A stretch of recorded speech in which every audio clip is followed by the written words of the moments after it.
আজকে তোমাদের একটা গদ্য কবিতা শোনাব,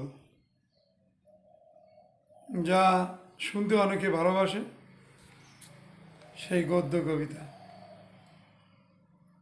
মানে লম্বা লাইনগুলো কেটে কেটে ছোট ছোট করে বসিয়ে দিয়ে একটা কবিতা।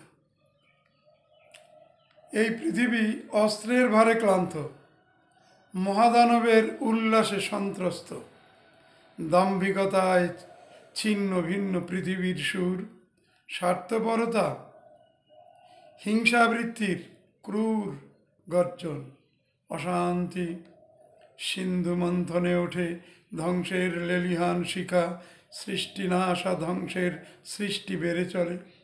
ওই শোনো গর্জিছে কামান, বিমানে বিমান হানাহানি, ক্ষেপণাস্ত্র বিধ্বস্ত মৃত্যুর হাহাকার, রক্তাক্ত পৃথিবীর ক্ষত জাজ্জল্যমান, স্তম্ভিত জীবনের গান, স্বার্থপর দৈত্যের আনাগোনা, ক্লান্ত শ্রান্ত বিবশ বিমর্ষ ধরা চিৎকার করে বলে, আমি বাঁচতে চাই, আমায় বাঁচতে দাও।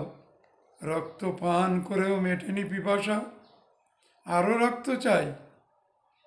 বেরিয়ে যায় রক্ত মাংস লেগে থাকা দাঁত, ধূর্ত নেকড়ের দল মুখ উপরে তুলে হুঙ্কার ছাড়ে, রাতের নিস্তব্ধতা খান খান করে।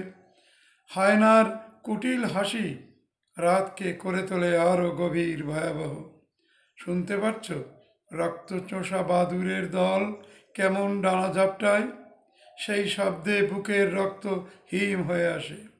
মাটির বুকে কান পেতে শোনো, কামারের হাপরের মতো পৃথিবীর হৃদস্পন্দন শুনতে পাবে। পাচ্ছ তো? এটাই কি শেষ স্পন্দন? ধ্বংসের ইঙ্গিত।